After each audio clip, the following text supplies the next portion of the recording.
来看到租厝女朋友来带妹，都爱亲像带饭店加收500块的电梯费，安尼敢有合理？有人伫台中市大理区租7平大的套房，一个月租金6000块。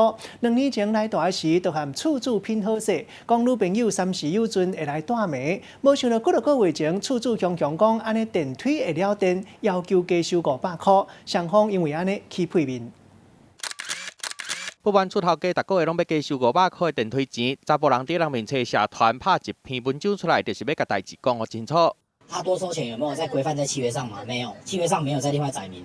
2年前来到台里，睡一间7平分租的套房，厝税6000块。迄当阵就甲厝头家讲好，女朋友久久会来大一届，想袂到几个月前，厝头家认为会互电梯较快派，所以逐个月拢要加收500块电梯钱。落尾查甫人发现女朋友一个月干那会来5改，甲厝头家讲要改8楼梯，想袂到对方甲回讲8楼梯无开电火，你敢会当接受？500块共款要收。然后他儿子，我就觉得那个嘴很不干净的，讲了一些让我阿嬷听得很不舒服的话。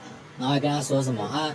你阿嬷呢？大概来啊，坐电梯啊，电梯拢唔免电钱哦。含阿嬷来看伊，厝头家嘛共款要念，毋过明明迄当阵合约的内容无限定讲，敢若会当一个人带，另外佮甲互查甫人不满的，就是合约顶会写讲电一度4块，尾啊煞红讲用电用伤伤，所以变做一度5块，感觉对方咧甲倚空。租赁契约里面已经有载明了这个相关费用在里面的话，那房东收这个金额当然是没有问题的。 最佳的状况呢，双方白纸黑字呢，重新把它备注在我们的租赁合约书里面。那这个才属于有效的部分。卖厝业者甲律师拢提醒，若是无按照合约的内容来行，厝头家临时加收的钱，查甫人会当卖交。代志发生了后，厝头家无出面回应，双方的争议可能爱去调查。记者综合报道。